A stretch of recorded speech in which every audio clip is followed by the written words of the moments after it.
Delve into Malaysia's evolving industrial strategies, including advancements in the semiconductor industry, covering the broader shift in industrial paradigms driven by policy reforms, technological innovations and global market dynamics. I'm Muhammad Hamdan and this is Money Matters.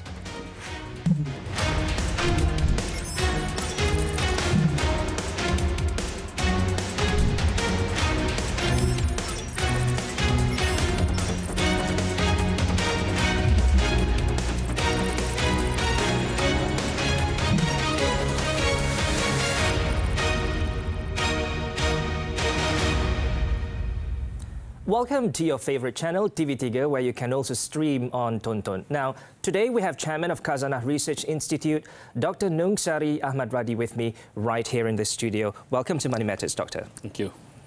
Now, let me start with, back in May, the Prime Minister, Datuk Sri Anwar Ibrahim, had said that Malaysia is set to become the global hub for semiconductor research and development, R&D.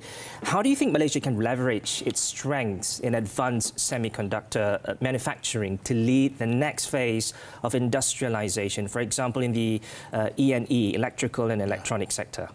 I think he meant it for the semiconductor E&E sector. I think among all the, if you looked at the economy, look at exports, for example, basically it's made up of three things. I think E&E, commodities, palm oil, natural gas. And gas, oil and gas.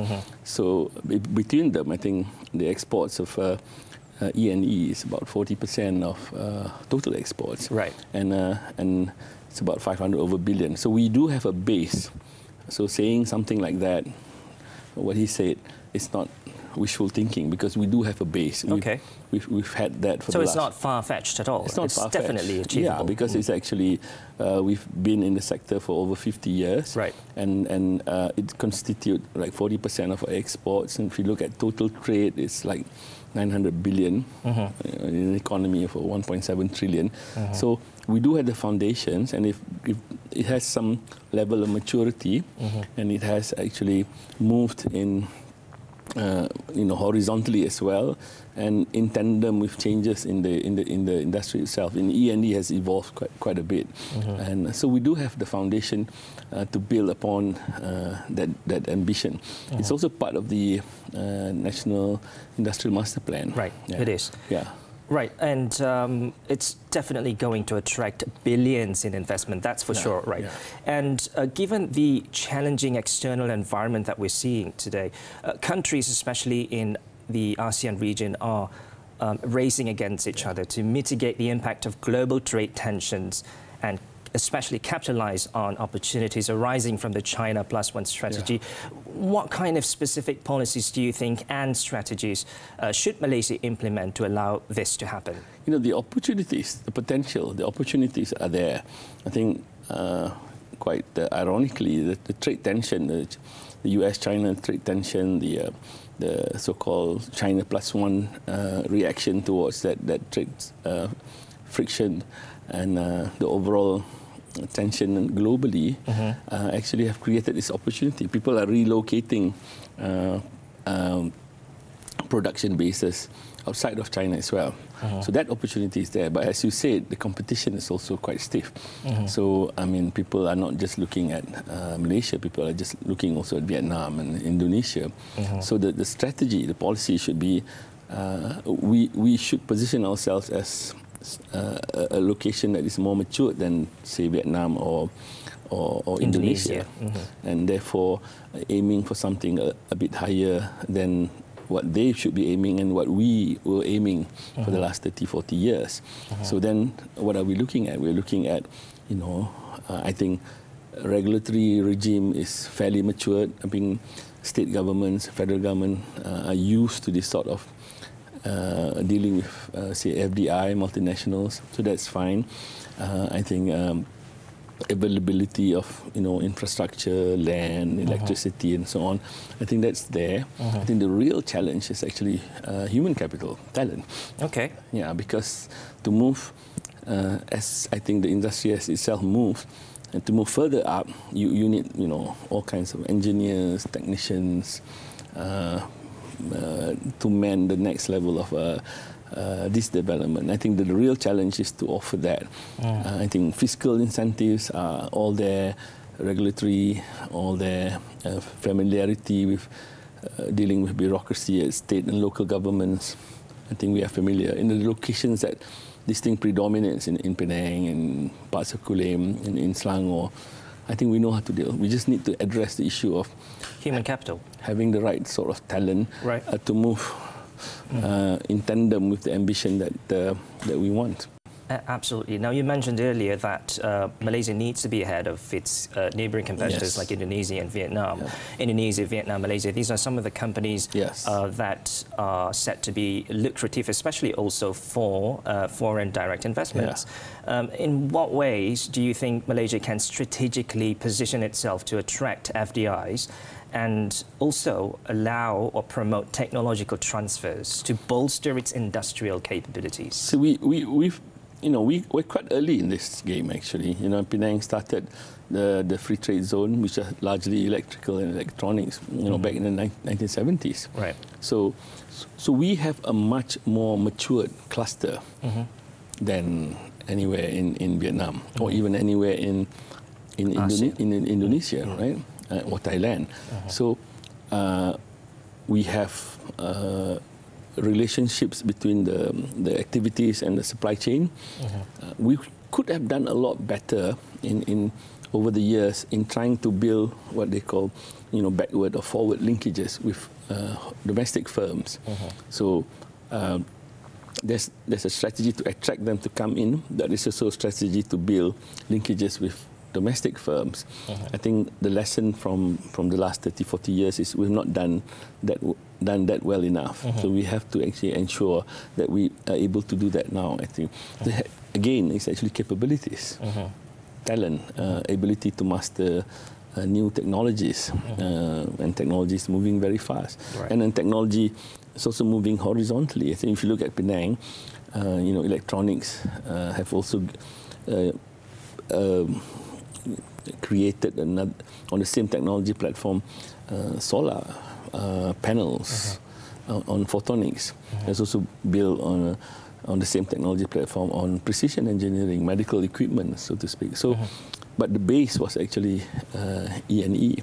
So we need more ability of domestic firms to then leverage on the presence of these MNCs. I think we didn't do that well enough in the last 30, 40 years. The foundation is there. We just need to strengthen the foundation. The opportunities are there. Because basically, if Intel, the first Intel operations outside of US was in Penang in the early 70s. That's true. And then we have all the big names. Almost all the big names are here.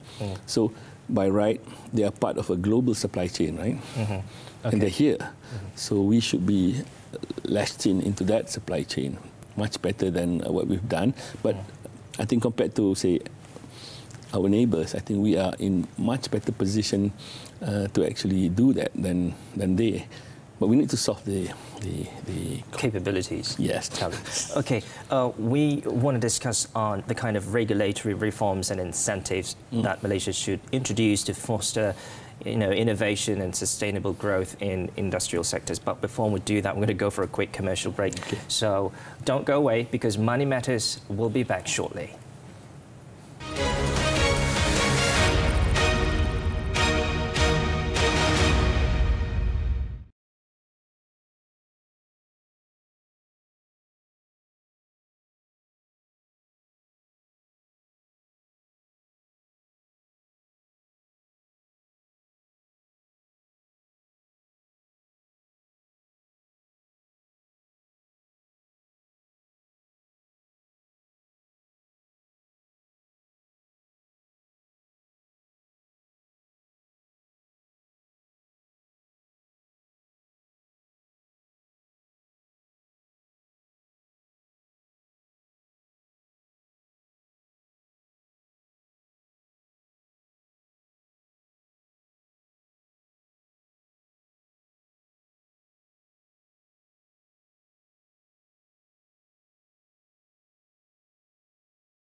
Thanks for staying with us. We're speaking with Chairman of Khazanah Research Institute, Dr. Nungsari Ahmad Radhi.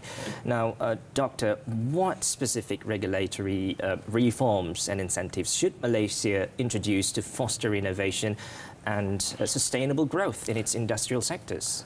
So I think back to the issue of creating linkages. I think in taking Penang, sorry for taking Penang, because I'm from Penang, they have, I think within the industry, they have something called Penang Skills Development Cooperation, which actually deals in mutual training.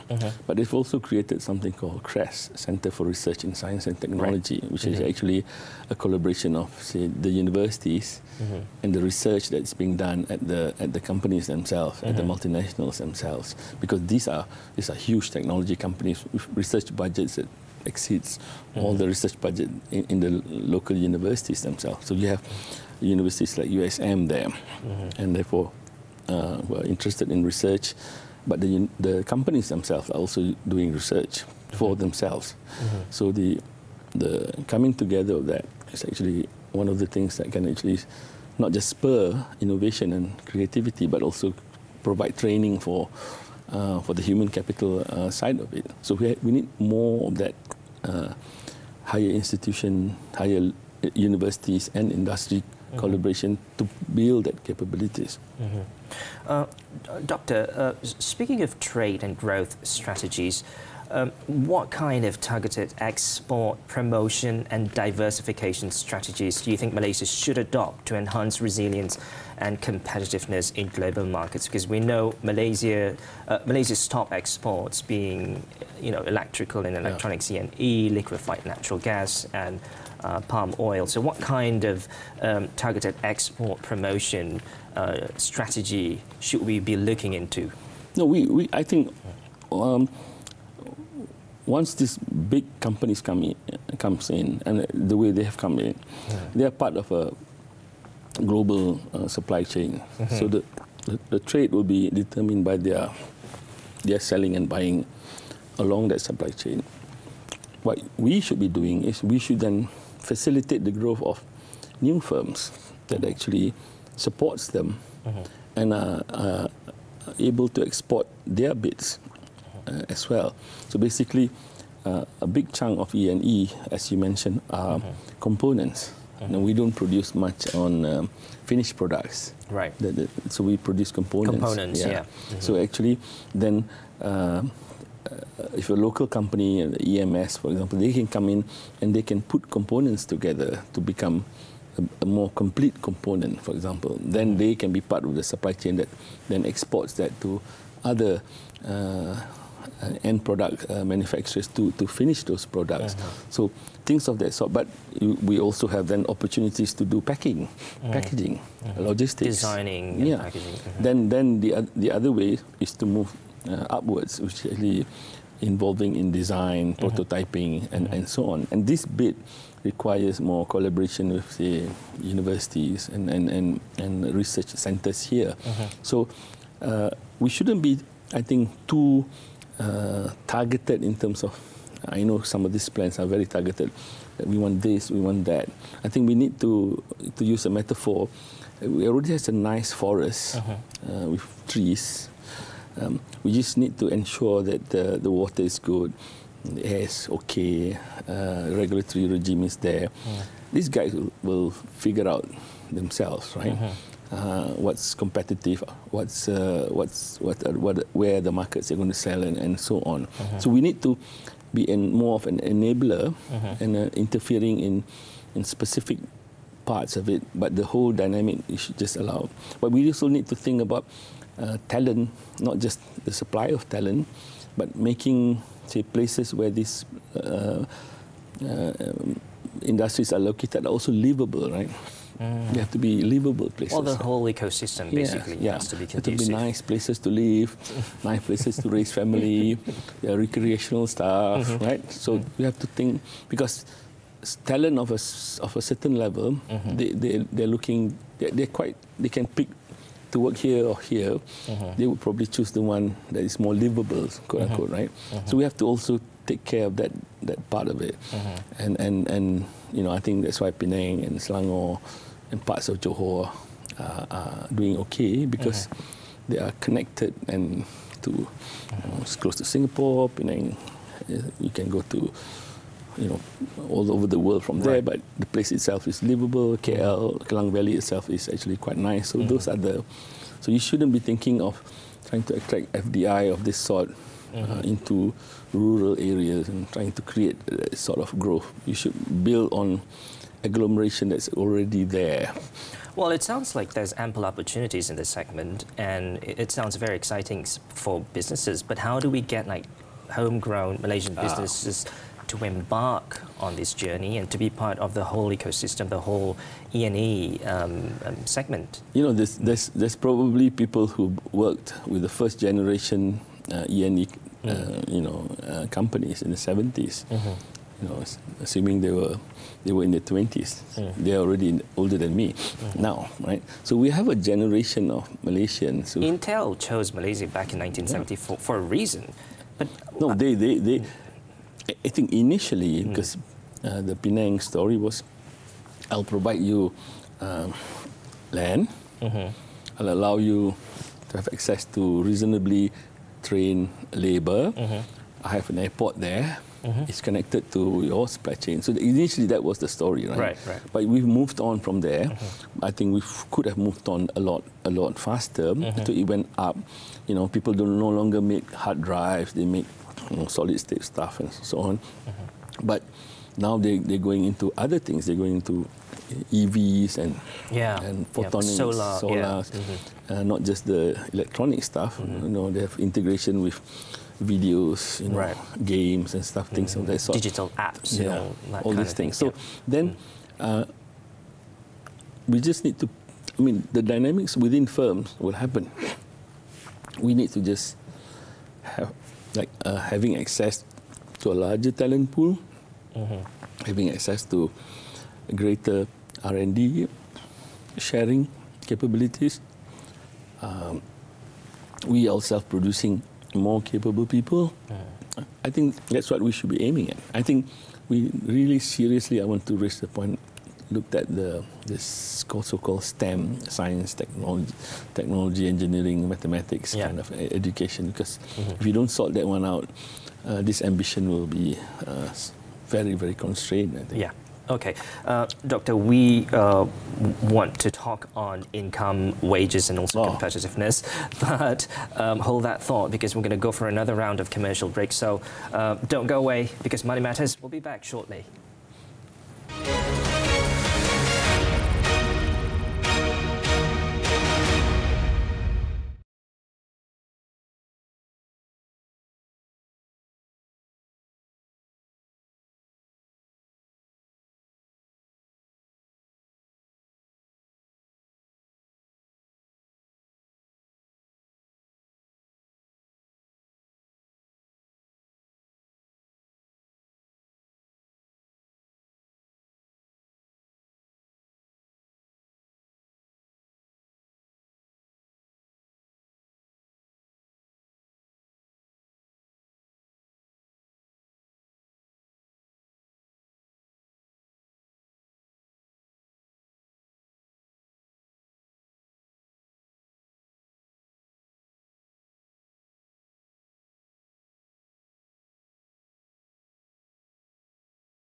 Welcome back to Money Matters. We're speaking with Chairman of Khazanah Research Institute, Dr. Nungsari Ahmad Radhi.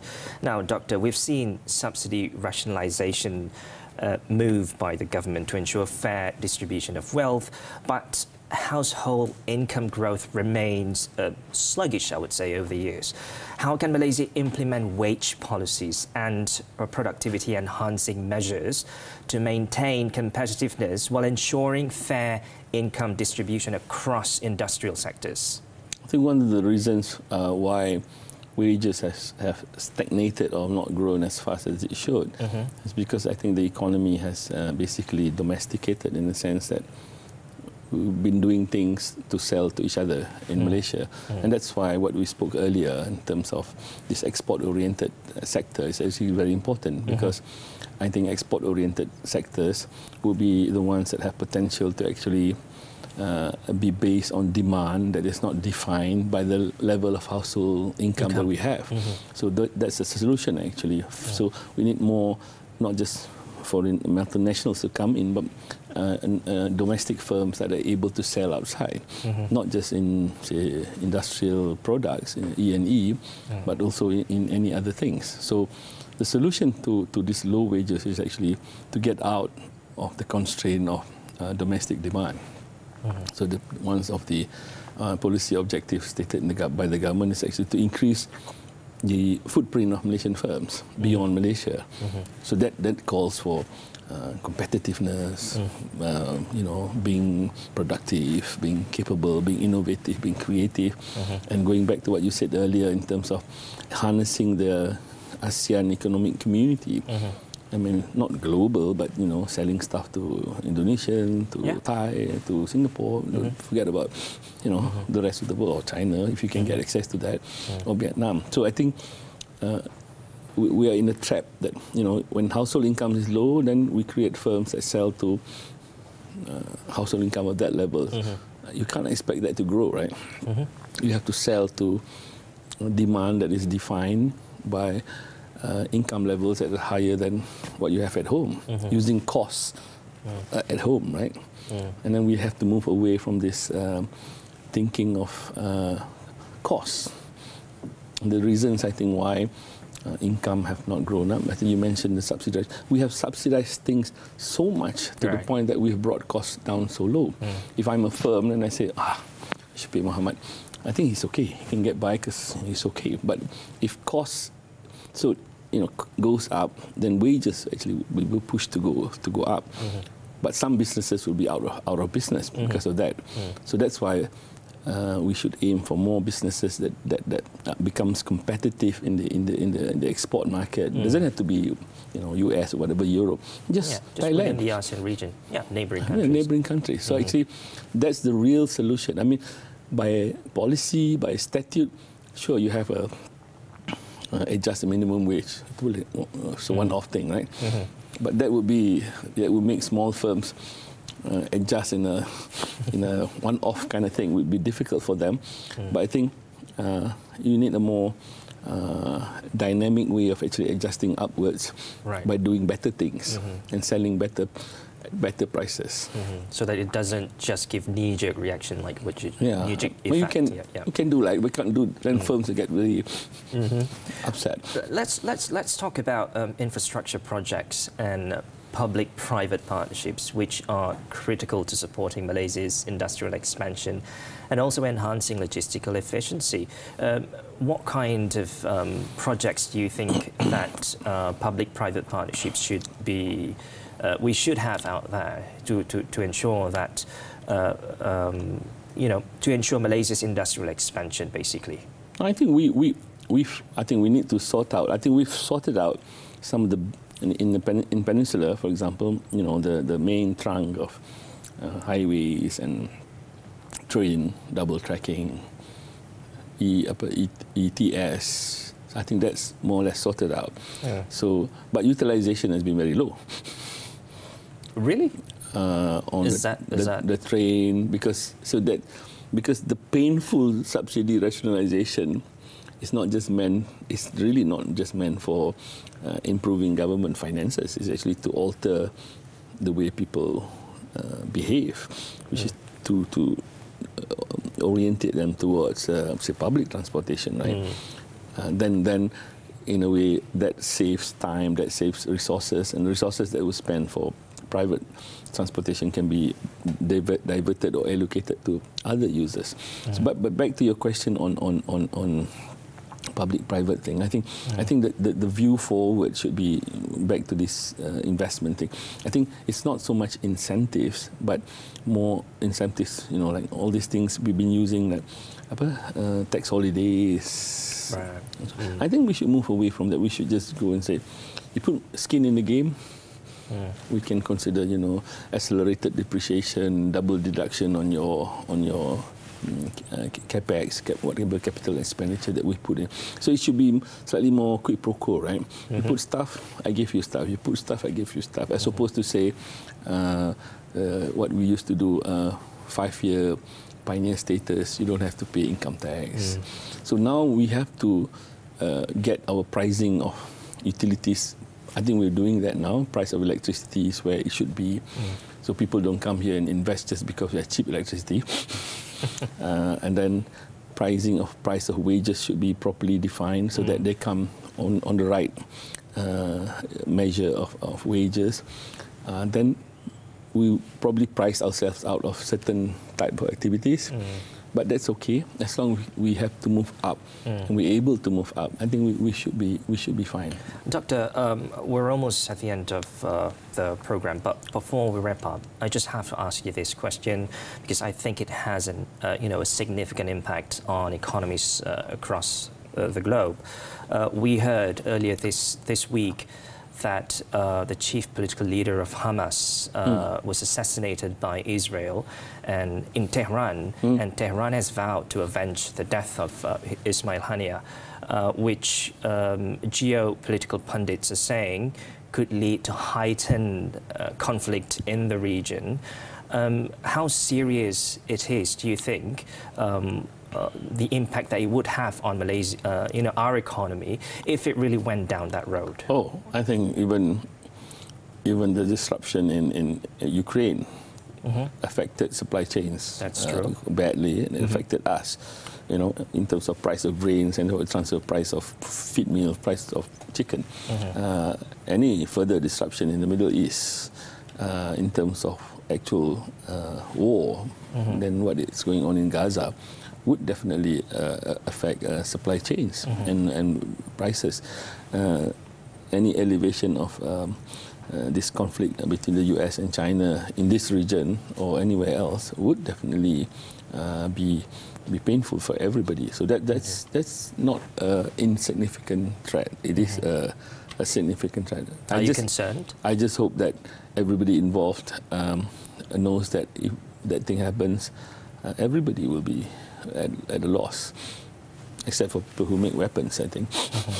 Well, thank you very much, Dr. Nungsari Ahmad Radhi, Chairman of Khazanah Research Institute. We thank you once again for taking the time to be with us on this episode of Money Matters. For the past half an hour, you've been with us on Money Matters. If you missed the earlier part of this episode, you can also catch it up on Tonton. I'm Muhammad Hamdan. Thank you for watching and have a great weekend.